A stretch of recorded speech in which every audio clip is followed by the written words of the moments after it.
Hi guys, how are we all? Welcome to another episode of Daily Choices, where we just go through some choices that we all have to make, whether it's related to relationships, purpose, career, time, routines, absolutely anything that we come across. Just going through some options and ways to tackle that. Let me know your thoughts on them, whether you agree or you don't. Everyone is allowed their own opinion, obviously, and also maybe whether it made you think about any other questions, just anything. Let me know how you resonate with it. So starting off with a pretty basic one, caring less about what others think. So I think a pretty cliche way that I find really useful is everyone is so occupied with their own thoughts. So much of that caring of what others think can be eliminated by realizing that just like the way we go into our own bubble and often do not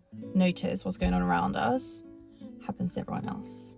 So, and if even the 10-20% do notice, then my other perspective comes in handy, where I think about who am I doing it for. For instance, if I'm going to a park and I want to record loads of little details of what surrounds me because I enjoy it and I'm doing it for me, I'm going to do that regardless of the 20 people that are going to pass by in that time, and they're going to be like, what the hell is she doing? Which is okay. You almost even forget that they're there because you're doing it for you, not for them. And why the hell not? If you actually enjoy doing something with your day and it's going to make your day better, then go for it. And it's also the way kids act, I guess. They don't watch their every step of the day because someone might be watching. Like, they just live it so freely. Okay, the next question is, how can you initiate deeper conversations with your partner? This can apply to friendships or couples, family, whatever. And these two things, they just like bring a whole new conversation, new depth, new perspective. So listening to a podcast with someone can be so insightful because as the podcast is exploring topics of interest, you don't even have to do anything. Your conversations are just gonna flow from that.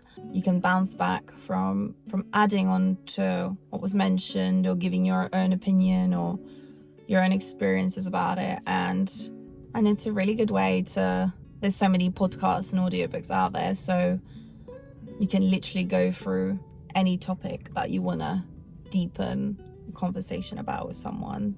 Listen to it while you're traveling or instead of a TV show, and yeah, it can be so stimulating. I definitely recommend. And another way that I've loved doing this recently is using the We're Not Really Strangers card game. I came across this like a while ago and I've honestly recommended it to everyone. All my friends know I love it. I have all the different packs. It's just a bunch of questions in the box that make you talk a little bit more vulnerably. And again, it's not even like the initial questions, it's the flow of the conversation it can open. I even love doing it with my friends in like a coffee shop. Honestly, I wish there were more games like that allowed people to talk so vulnerably. The next one is, how can you come back to or find new hobbies? I find having hobbies is so important because it just keeps developing you as a person. You have your own interests. Again, things to talk about with people that you share your days with. And what often helps me is actually planning it like anything else, like anything that you have to do on the to-do list and you're really committed to. Because I find if you don't actually plan it a little bit here and there, it's so easy to just stay comfortable and not explore anything new. Or if I'm deciding to do a new hobby on the day, by the time I figure it out, I'm probably just gonna do something that I know works. So another way to do this is to simply reevaluate and reflect on what your hobbies are and what you like to reintroduce or try.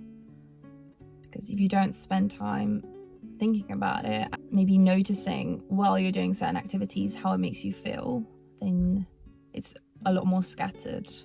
So this way it can be a lot more efficient to be like, okay, in this phase of my life I enjoy doing this and this more. This helps me to relax. This helps me to have fun. And then every now and then reevaluate and be like, do I want to try something else, or do something that I know works from before. And yeah, I'd say that's another solid way of doing that. The next one is how to deal with conflicts. This seems so basic and so necessary, but I thought of this question because I've come across so many people, so many friends that find it really daunting or uncomfortable or just avoid it altogether. I think it's just such a normal part of our life that if you're able to navigate it well, it will make your days a lot smoother in general. Which brings me to the point of seeing it as working on something rather than a catastrophe. It's okay to have conflicts, and they're just little bumps in the road to either make two people work together a little bit better or, you know, become more adaptable towards each other.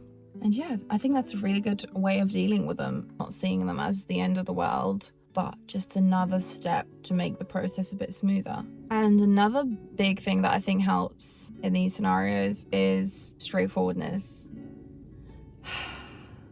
Just being honest about what you're feeling, what you're thinking. Obviously, with sensitivity, I find with practice and different people, we learn to do what's best. But I feel like using this work in progress perspective, no progress can be made if issues aren't voiced, and no one can work on things if they don't know what they're working on, because no one can read minds. I think so often we expect everyone to know what we need and what we want, but once we communicate that, it can make things so much easier. But I definitely think it takes a sense of maturity to understand that conflict is normal and happens to all of us. So once it's resolved, just gotta take what we can from it and move on.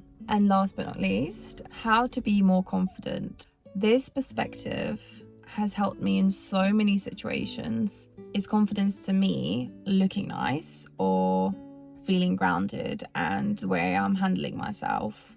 Because if I focus on looking nice, I'm worried about the exterior, like something not looking right, the way my hair is. If it wasn't the way I wanted to, straight away I'm going to think, okay, so I'm less confident and I'm not feeling myself as much. However, if I'm focused on feeling balanced and grounded on the inside, I feel that kind of confidence is really hard to break because you're just confident in the way you are. And yeah, it's just something I've noticed with trial and error, and it really seems to work. So I hope it can help you as well, maybe.